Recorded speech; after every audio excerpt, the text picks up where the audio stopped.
you're feeling the heat. All you ever wanted it to be. Summer, the summer of you. Do all the things you wanna do. The summer of you.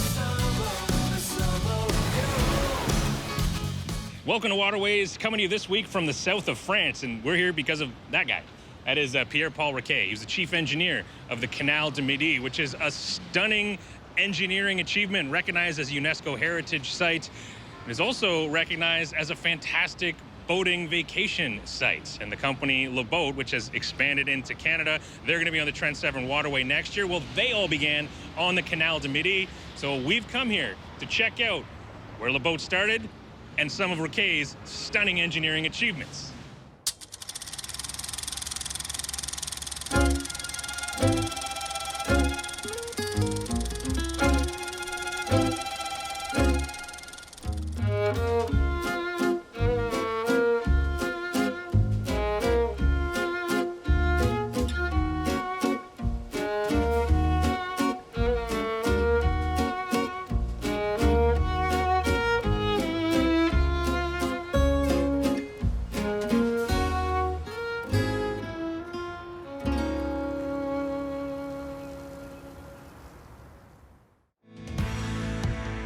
Getting here from North America can be quite the journey, depending on where it is you want to start, because the Canal du Midi goes a long way. We flew into Toulouse, which is the fourth largest city in France, but we started our journey in Homps, which is about an hour and a half from Toulouse, and the fastest way to get there is by car.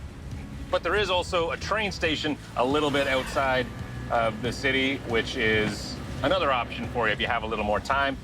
But if you can factor in that cost, sometimes you just want to get off the plane, walk into a car, and away you go.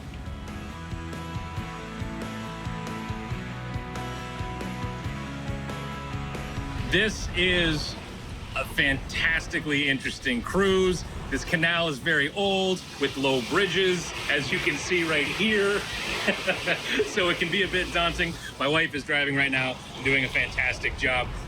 This canal links Toulouse and then ultimately the Bay of Biscay with the Mediterranean. And the idea of doing this dates back to the ancient Romans, but everyone thought it was impossible until the 1600s when a man named Pierre-Paul Riquet said, basically, hold my beer, watch this, and was able to achieve what all thought were impossible obstacles to overcome, including the Fonsarannes Staircase lock and the Malpas Tunnel, which is the world's first navigable canal tunnel. It's still in operation today, and that is where we are heading on this Le Boat cruise. You don't have to own your own boat. You don't have to be an experienced boater. They teach you how to do it. My wife has even more experience on larger boats than I do, and so the two of us are perfectly comfortable and capable on this. But you don't need to be an experienced boater. In fact, right on the side of the boat, they say no experience required. And that's because they make them very simple to operate. The speed is limited. We are full throttle right now doing a whopping 5.2 knots, so we will never go faster than the speed limit of the canal. There's bumpers built into the boat. They have additional fenders hanging all around it. And before you cast off, even if you're the host of a boating TV show, they take you out and walk you through how to drive, dock, and spin around for your comfort and for their peace of mind. And once you've signed off on that, away you go. And you can go wherever you want, make your own itinerary. They'll suggest some for you, but this is really your own trip. Now, the Canal du Midi is, in one sense, similar to other European canals and waterways, but in many other ways, it's very unique. This was thought to be impossible. And like so many things, the inventor, creator, leader didn't live to see it completed. He died 8 months before it was finalized. It cost him his personal fortune, at times his reputation, but he did it. And along the way, had some very impressive firsts, either world firsts or European firsts. And to describe the comfort level, on the spectrum of luxury hotel to camping, this is somewhere in the middle. Much more comfortable than camping, but it's not as comfortable as a luxury hotel. But that's all right. Because to me, it's way cooler. Especially because you come rocking into these historic towns and villages, and sometimes cities, that were built around the canal, and you're docking right there. So you're in the center of town, you're in the center of all the action, and everything's walkable or bikeable, and they have bikes. So we've got a couple strapped to the bow here. Now the locks on the Canal du Midi are different than what you've probably experienced in North America. Same basic concept.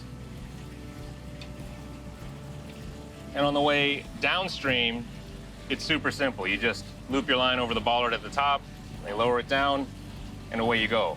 On the way up, though, you've got to throw your lines up to someone on your boat. So we'll sort that out when we return. The canal is fairly narrow, too, so you'll come across a lot of other holiday boats and barges.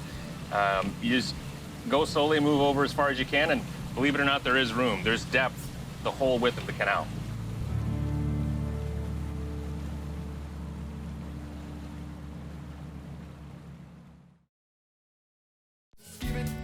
In the crowd, show them how you feeling now. C'est la plus belle du village. C'est la plus belle du village. La seule qui me met en marche. Welcome back to France and the Canal du Midi. There are a handful of canal boat rental companies to choose from to explore these waters, but the boat has the biggest fleet in the world, and this is where it all started, back in 1969. But where exactly are we? As of 2016, mainland France has been divided into 12 administrative regions, and we're in the southernmost of those, the Occitanie region, or Occitania in English.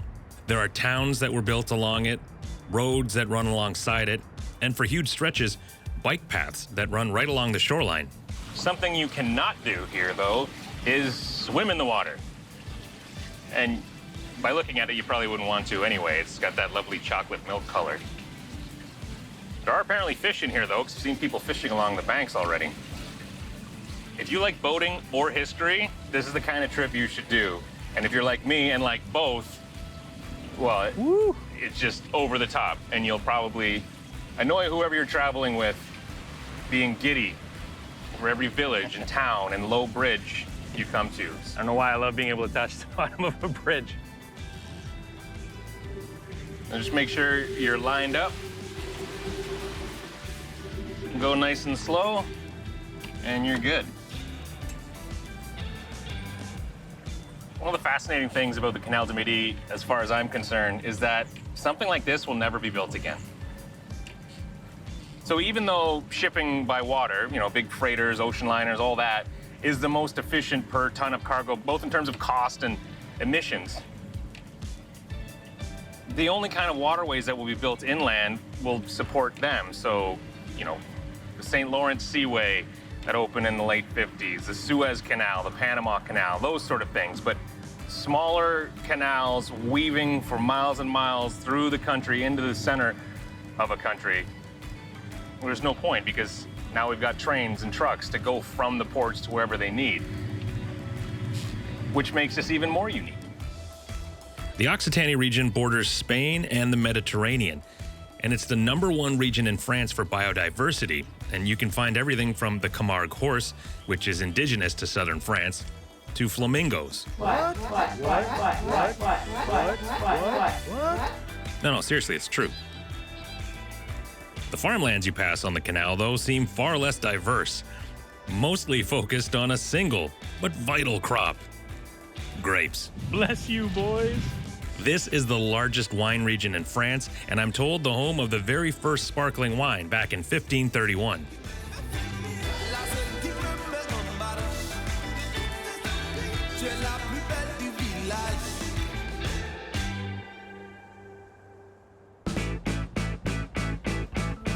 So, to honor the local economy, we decided to stop in Parazza and walk up to the chateau on the top of the hill.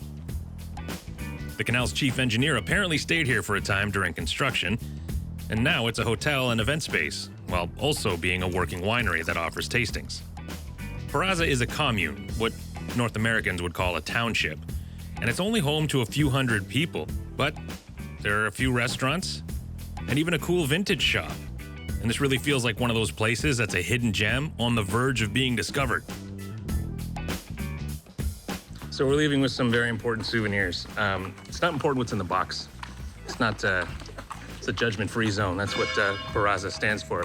See, the bell means I'm correct. It was a little ominous that it happened when we left. It's a security alarm, run! In the crowd, so how you feeling now? Just after leaving Barraza, we pulled over to check out what I'm told is the world's first navigable aqueduct, or canal bridge.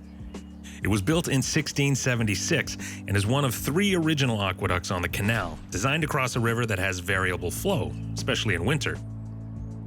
It's literally a bridge over troubled waters. But the history isn't confined to the waterway itself. There are some amazing villages to explore.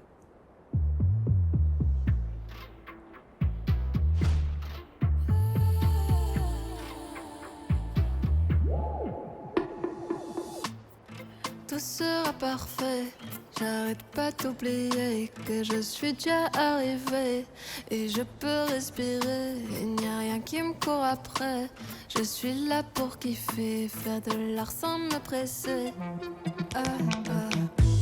Je veux me libérer et me diriger. Je veux sortir de cette cage et je veux tourner la page. Réussir à m'aimer, apprendre à m'accepter. Tous mes côtés pour m'équilibrer, trouver ce que je cherchais.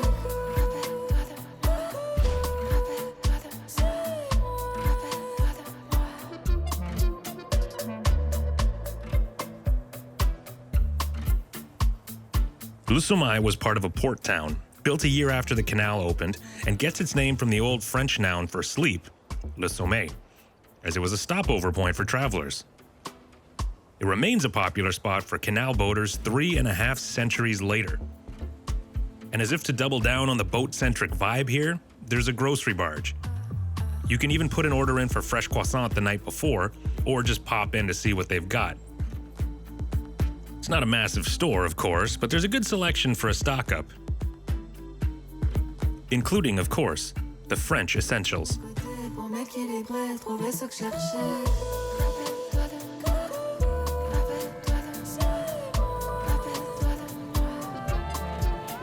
Continuing along in the general direction of the Mediterranean, you first have to squeeze through this old bridge. Again, these may look wildly intimidating, but thousands of people manage to do this every year, and you can too. Just go slow. Get yourself lined up as well in advance as you can and work your way through it. Remember though, boating can be a little counterintuitive, and you need to be in gear to steer. Nicely done. Unless it's definitively marked, you can stop anywhere along the canal and tie up. Many places having mooring posts to tie to. If not, you can drive stakes into the ground and tie to those. You can even tie up to a tree. And by the way, the boating etiquette around here, even though this whole waterway is speed controlled, is to slow down a little bit from that banging top speed of 10 kilometers per hour when you pass boats that are moored. Just over 1 nautical mile away is the 47.5 meter or 155 foot long Cess Aqueduct. It was added 9 years after the canal first opened, but is considered one of the 3 originals.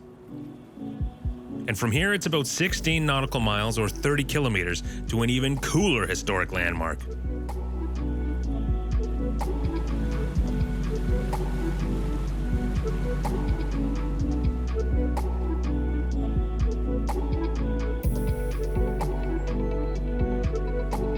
I am weirdly excited about this because I love boating and I love history, and this is Europe's first navigable canal tunnel. This is the Malpas Tunnel, 165 meters, about 540 feet long, and arguably this is the ultimate achievement of the already impressive Canal du Midi, because when they got here in 1679, Pierre-Paul Riquet's team found it was really brittle and kept collapsing. So funded by King Louis XIV, his advisors insisted he stop. He was convinced it would work. So he had his master mason continue digging, and in 8 days, they got through to the other side. That was 344 years ago. And you might be wondering, why bother with a tunnel? Well, despite all that work, it's less work to dig a tunnel than to build a series of locks to get over or around this hill or bypass the canal. Sometimes crazy ideas work. It is so cool. It may have been crazy to plow ahead, but the tunnel concept isn't actually that wild. And part of the reason for it versus locks to traverse this hill is that there's no water source at the top to feed the locks. Thanks to this thing. 750 years ago, a giant pond was drained to create farmland for the Kingdom of France. And the drainage used was a small tunnel through the Malpas Hill. This is what convinced Riquet that his idea would work, just on a much larger scale.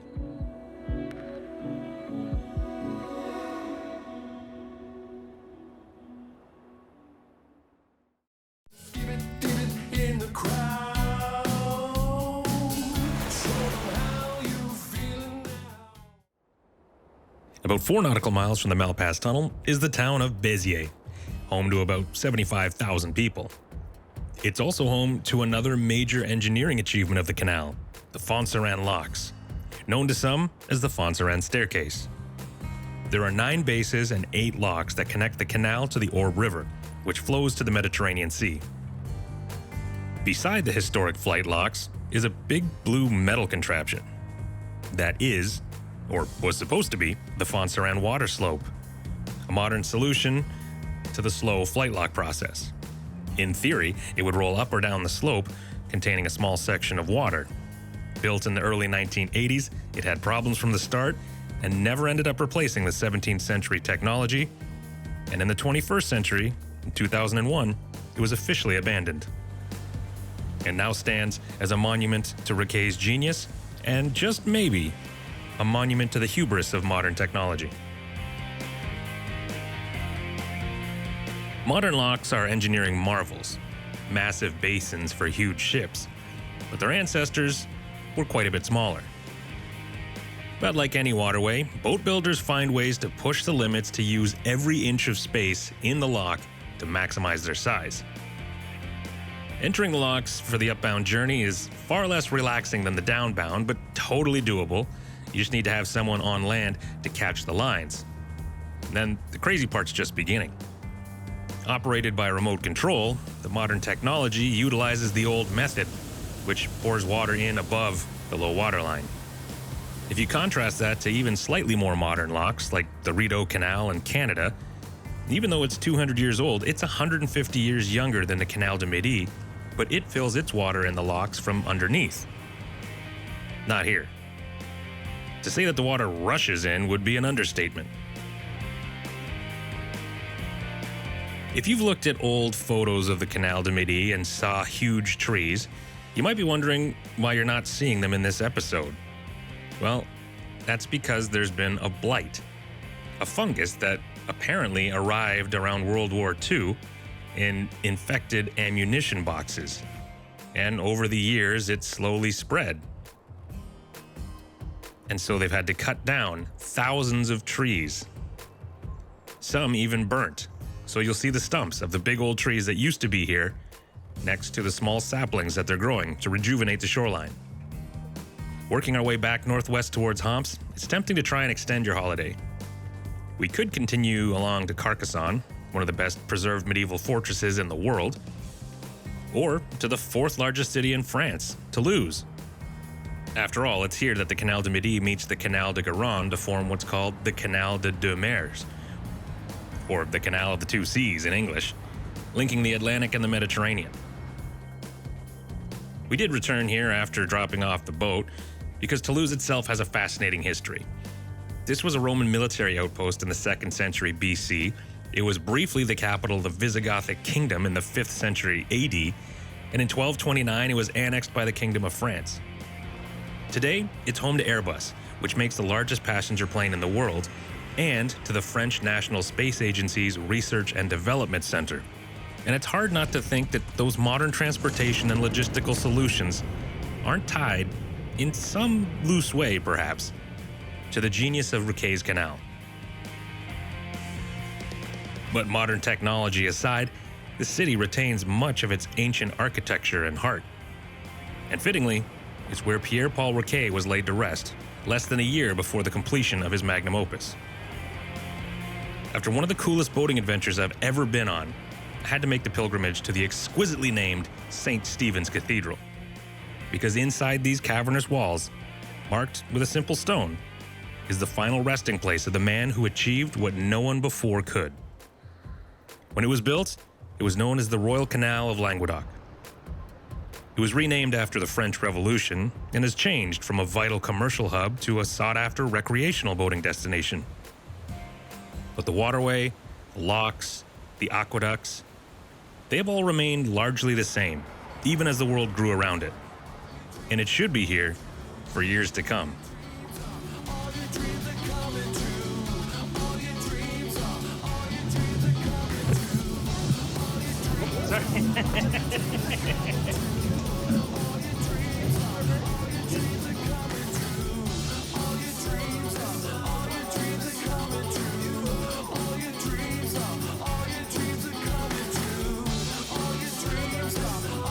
Rolling? Where are we? Minervois? I think. Hello from Toulouse in the south of France. We're coming to you because of that loud motorcycle. Hang on, we got some kids who think they're going to be funny. Modern engineering achievement. G.